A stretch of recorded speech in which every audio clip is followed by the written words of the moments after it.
Bioteknologi modern. Apa yang dimaksud dengan bioteknologi modern? Ada yang tahu? Nah, kalau kita pelajarin bioteknologi modern ini adalah metode bioteknologi yang menggunakan prinsip rekayasa genetika selain prinsip mikrobiologi dan biokimia. Artinya adalah kalau kita bicara bioteknologi modern, di sini kita mau lebih menekankan prinsip rekayasa genetika. Nanti kita lihat seperti apa rekayasa genetika itu ya. Nah, namun selain itu ada juga mikrobiologinya dan juga biokimianya. Kemudian metode bioteknologi modern ini itu dilakukan dengan cara memodifikasi gen-gen spesifik dan menyisipkannya pada beberapa organisme lain seperti mikroba, hewan, dan beberapa tumbuhan. Kemudian bioteknologi modern ini berkembang setelah ditemukannya yang namanya struktur DNA. Karena kan fokusnya tadi ke rekayasa genetika. Jadi berhubungan dengan yang namanya DNA.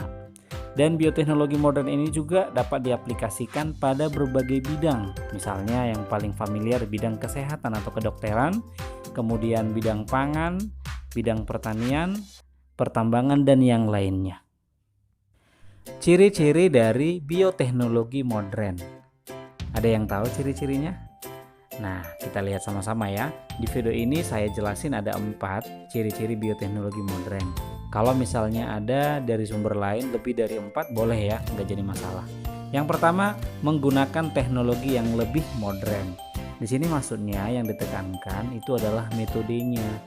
Metode yang spesifik kepada di bioteknologi modern itu adalah tadi rekayasa genetika ya. Jadi dibarengi dengan alat-alat canggih yang digunakan. Itu yang lebih ditekankan. Kalau di konvensional kan dia lebih ke fermentasi, penggunaan mikroba.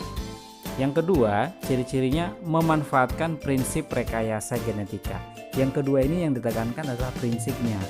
Di rekayasa genetika itu nanti kita melihat ada yang namanya penggabungan.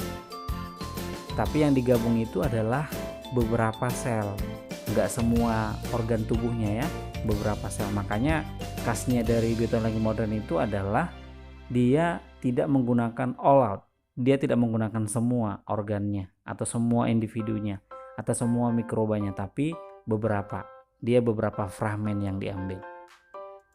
Yang ketiga, biaya yang relatif lebih mahal pastinya. Ini kan alat-alatnya sudah canggih, otomatis biaya untuk mendapatkan alat-alat dalam rekayasa genetika ini juga sangat-sangat mahal pastinya ya. Yang keempat, dapat menghasilkan sifat baru pada organisme. Kenapa? Karena di rekayasa genetika nanti ada proses penggabungan dari 2 organisme yang berbeda, misalnya bagian selnya, kemudian bagian gennya, sehingga dia menghasilkan sifat yang baru. Itu dia menjadi ciri-ciri dari bioteknologi modern. Nah, berikutnya yang menjadi pertanyaannya adalah apa aja yang menjadi produk-produk dari bioteknologi modern. Nah, di sini saya jelaskan dan saya dapatkan 10 produk ya. 10 produk bioteknologi modern. Nah, kalau misalnya dari sumber lain juga ada lebih dari ini nggak masalah juga. Yang pertama itu namanya adalah interferon. Nah, kita pernah mendengar interferon? Jarang mungkin ya, biasanya kita mendengarnya hormon. Interferon itu digunakan untuk melawan infeksi, juga meningkatkan imunitas. Jadi ada persamaannya juga dengan vaksin ya. Yang kedua namanya insulin. Ini salah satu hormon yang sangat familiar dari produk bioteknologi modern. Insulin ini biasanya digunakan untuk mengontrol kadar gula darah atau glukosa, dan biasanya dia yang terkenal itu penyakitnya adalah DM atau diabetes mellitus. Yang ketiga vaksin. Vaksin digunakan untuk meningkatkan kekebalan tubuh. 4, penisilin. Penisilin salah satu antibiotik ya. Dia sebagai antibiotik melawan infeksi oleh bakteri atau jamur. Yang kelima, hormon pertumbuhan. Hormon pertumbuhan ini berguna untuk melawan kekerdilan untuk penyembuhan. Berikutnya yang keenam, produknya adalah beta endorfin. Ini biasanya digunakan untuk mengurangi rasa sakit atau nyeri. Yang ketujuh, aktivator plasminogen. Ini digunakan untuk melarutkan darah beku dan mencegah stroke. Yang kedelapan, interleukon 2. Ini biasanya digunakan untuk mengaktifkan sistem kekebalan tubuh. Dan yang kesembilan, antibodi monoklonal. Ini biasanya digunakan untuk menyerang dan membunuh sel tumor atau kanker. Dan yang terakhir, yang ke-10, namanya enzim, digunakan untuk meningkatkan reaksi atau biokatalisator baik untuk keperluan manusia maupun industri. Jadi ada 10 ya, 10 total dari produk bioteknologi modern. Mungkin ada yang lain ya, bisa ditambahkan. Tapi yang familiar di sini yang akan dijelasin biasanya di sekolah itu adalah antibodi monoklonal, itu sangat familiar ya. Kemudian vaksin, enzim, antibiotik. Mungkin beberapa tidak terlalu, tapi itu penting juga diketahui sebagai informasi. Oke? Sekarang kita akan membahas apa yang menjadi kelebihan dan kekurangan dari bioteknologi modern. Kira-kira ada yang tahu kelebihan dan kekurangannya? Nah, yang pertama untuk kelebihan dulu ya. Kelebihan di sini kita temukan ada 4. Yang pertama itu adalah bioteknologi modern ini dapat menghasilkan bibit dengan sifat unggul. Berarti bibit unggul. Bibit unggul ini tidak hanya pada tumbuhan ya, bisa juga pada hewan. Nah, kalau dia pada tumbuhan, bibit unggulnya itu biasanya pada di bidang pertanian ya. Misalnya untuk dihasilkan yang namanya tanaman yang unggul, yang bagus, yang berkualitas oke gitu ya. Tapi kalau di hewan itu biasanya pada inseminasi buatan, kawin suntik, digunakan untuk menghasilkan sapi, contohnya sapi yang berkualitas. Itu yang pertama. Jadi menghasilkan bibit dengan sifat unggul. Yang kedua, menghasilkan produk kesehatan. Produk kesehatan di sini maksudnya contohnya antibiotik ya. Itu salah satu, yang tadi ada penisilin ya. Yang ketiga, pemberantasan hama secara biologis. Yang ini kita bisa temukan kalau misalnya pernah mungkin kita mendengarkan tanaman kapas yang tahan terhadap hama gitu. Jadi kalau kita suntikkan mikroba ke tanaman si kapas tadi, maka dia akan menjadi tahan terhadap hama. Jadi hamanya yang datang itu akan mati karena sudah disuntikkan oleh beberapa mikroba yang menjadi sebagai agen hayatinya. Berikutnya, yang keempat itu adalah mengatasi masalah genetik dan mengatasi permasalahan lingkungan. Masalah genetik mungkin dia lebih kepada terapi gen nanti ya. Ada sebenarnya terapi gen juga termasuk ya. Kalau dia untuk masalah lingkungan berarti lebih kepada pencemaran. Nah, itu dia mengenai kelebihannya. Bisa dipahami ya. Sekarang kita pelajari untuk kekurangan dari bioteknologi modern. Yang pertama, kekurangannya adalah penggunaan teknologi yang mahal. Ini masalah biaya. Ya, artinya bioteknologi modern ini kan didukung dengan biaya yang sangat besar, bukan yang kategori kecil. Jadi artinya nggak semua orang yang bisa melakukannya, hanya beberapa orang tertentu yang memang fokus dan mau melakukannya ya, yang mendukung dengan dari segi biaya. Itu dia. Kemudian yang kedua, bisa mengganggu keseimbangan alam. Keseimbangan alam berarti yang ada di lingkungan kita, karena sudah ada tadi produk sifat yang baru. Sifat yang baru yang dihasilkan dari dua penggabungan sel itu bisa mengganggu yang namanya keseimbangan alam. Yang ketiga, mengurangi plasma nutfah. Plasma nutfah ini sebenarnya bisa dikategorikan sebagai flora dan fauna, atau termasuk juga di situ adalah mikroorganisme. Jadi kalau sudah ada sifat yang baru tadi, kemudian penggabungan dari beberapa gen atau sel ya, sebenarnya lebih kepada kondisi ketidakseimbangan ekosistem ya, lebih tepatnya. Jadi bisa juga plasma nutfah ini, flora, fauna dan mikroorganisme itu jadinya berkurang karena sudah digunakan untuk penggunaan bioteknologi modern ini. Berikutnya, bisa munculnya reaksi alergi yang berasal dari produk bioteknologi modern. Ini karena dari metodenya. Dari metodenya kan ada proses penggabungan.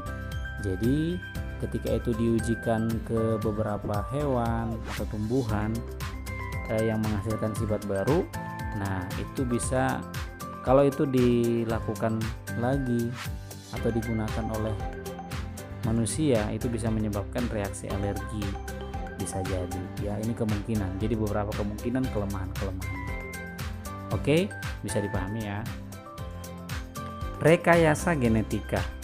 Apa itu rekayasa genetika? Ini tadi salah satu yang paling menonjol dari metode si bioteknologi modern. Nah, rekayasa genetika ini adalah suatu cara memanipulasikan gen untuk menghasilkan makhluk hidup baru dengan sifat yang diinginkan. Jadi intinya adalah manipulasi, ya kan? Rekayasa genetika ini bisa juga disebut dengan pencangkokan gen atau rekombinasi gen. Jadi kalau ada kata-kata rekombinasi gen, ada kata-kata cangkok gen, itu merupakan bagian itu adalah rekayasa genetika maksudnya. Nah, untuk mengubah DNA sel dapat dilakukan berbagai banyak cara ya. Cara rekayasa genetika itu adalah transplantasi inti ya, penggabungan inti maksudnya, fusi sel, penggabungan sel. Yang ketiga teknologi plasmid, artinya dia menggunakan plasmid. Apa itu plasmid? Nanti kita lihat. Yang berikutnya rekombinasi DNA, berarti penggabungan DNA. Ya, itu dia rekayasa genetika, beberapa metodenya. Satu persatu kita lihat. Jadi totalnya itu ada berapa itu? Transplantasi inti, fusi sel, yang kedua teknologi plasmid, yang tiga. Berarti ada 4 ya. Ya, ada 4. Ada 4. Kita lihat masing-masing keempatnya. Metode rekayasa genetika yang pertama yang mau kita bahas adalah transplantasi inti. Transplantasi inti, kalau di buku lain mungkin dikatakan cangkok inti, cangkok nukleus gitulah ya, bolehlah sama. Nah, apa itu transplantasi inti? Ini adalah proses pemindahan inti dari suatu sel ke sel yang lain. Jadi selnya beda ya, agar didapatkan individu baru dengan sifat sesuai dengan inti yang diterimanya. Jadi sifat anaknya nanti tergantung dari nukleusnya ya, tapi ini yang digabungkan yang berbeda, bukan yang sama. Oke, apa sih yang menjadi contohnya di transplantasi ini? Contohnya adalah katak. Ada juga yang pernah saya baca itu, mungkin kalian pernah dengar ya, domba doli. Nah, itulah disebut dengan cloning ya. Jadi cloning inti istilahnya ini. Nah, pada sel katak dan pada katak dan juga pada domba, namanya domba doli ya, itu namanya transplantasi inti. Jadi metodenya lebih kurang seperti ini ya. Inti sel yang dipindahkan adalah inti dari sel-sel usus katak yang bersifat 2N atau diploid. Inti sel tersebut dimasukkanlah ke dalam inti sel yang tadi, sel katak tadi, yaitu nukleus, tapi nukleus yang sudah dibuang intinya. Dimasukkan ovum yang sudah dibuang intinya. Jadi ovum tanpa inti. Nah, setelah itu apa? Ya udah, yang masuk tadi kan ovum tanpa inti plus yang namanya nukleus yang berasal dari sel usus. Nah, sehingga terbentuk ovum dengan inti diploid. Setelah diberi inti baru, ovum membelah secara mitosis berkali-kali hingga terbentuklah morula. Kemudian berkembang menjadi blastula. Blastula tersebut selanjutnya dipotong-potong menjadi banyak sel dan diambil intinya. Kemudian inti-inti tersebut dimasukkan ke dalam ovum tanpa inti yang lain.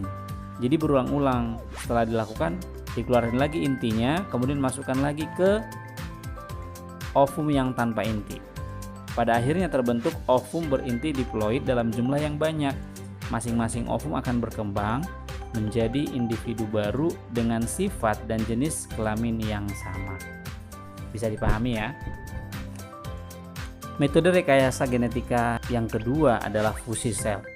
Fusi sel adalah peleburan dua sel baik dari spesies yang sama maupun yang berbeda supaya terbentuk sel bastar atau namanya sel hibridoma. Jadi hasil penggabungannya namanya sel hibrid ya, atau hibridoma. Fusi sel diawali dengan pelebaran membran dua sel serta diikuti oleh peleburan sitoplasma cairan sel dan peleburan inti sel.